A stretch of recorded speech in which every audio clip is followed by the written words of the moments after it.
Welcome to the Fox Sports 1340 AM Orioles post-game show. I'm your host back once again, Byron Dixon. I'm joined with a very special guest today, DeMars Dye, better known as D. DeMars, great to have you here back at the yard, brother. Yeah, man, it's great to be back. Sadly, the Orioles didn't get the job done again tonight. Lack of run support once again. Orioles fall 5-2, unfortunately. They didn't get it done, as DeMars said. DeMars, I'm going to toss it to you, sir. Initial thoughts on the game. Well, you know, once again, the Orioles lack of hitting. 4 straight games, only 2 runs scored.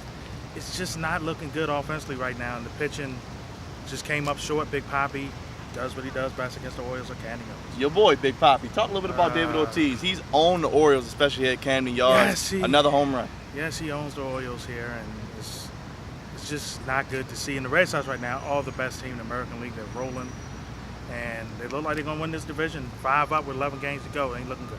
You talked about that. 5 up with 11 to go. Still 2 more games left in this series. You'll see David Price and Chris Tillman tomorrow. What do the Orioles have to do to just get a game at first?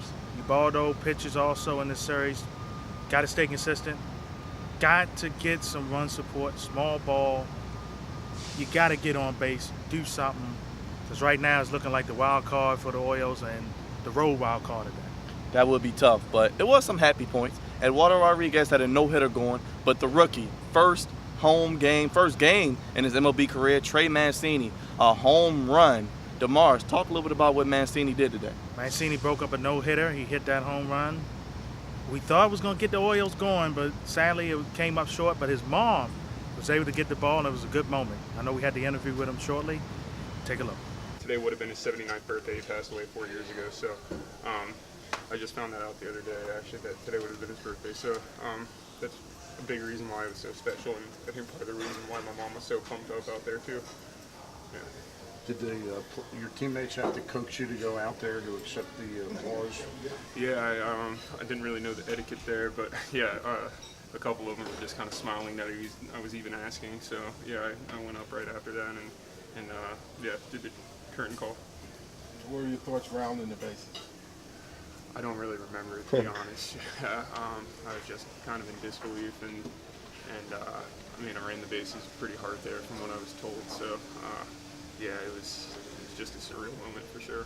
I couldn't really hear what the crowd noise. Was your walk-up song "More Money, More Problems"? Yes, yeah, that's been my walk-up since my freshman year of college, and it's one of my favorite songs. So yeah, I've just kept it after all these years.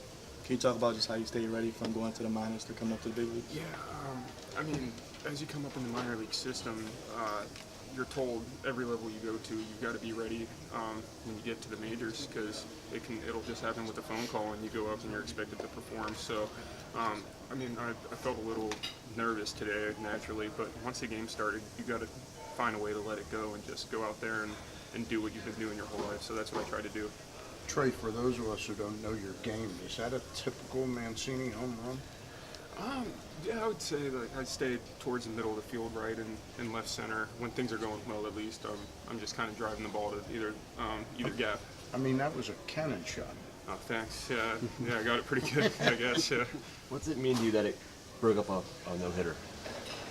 Yeah, I mean, it was cool that it broke up a no-hitter, and you know, I'm glad it could spark the offense a little bit there, but the most important thing about tonight is that we lost the game, and we've got to come back these next 2 days and find a way to split this series, because it's a big one.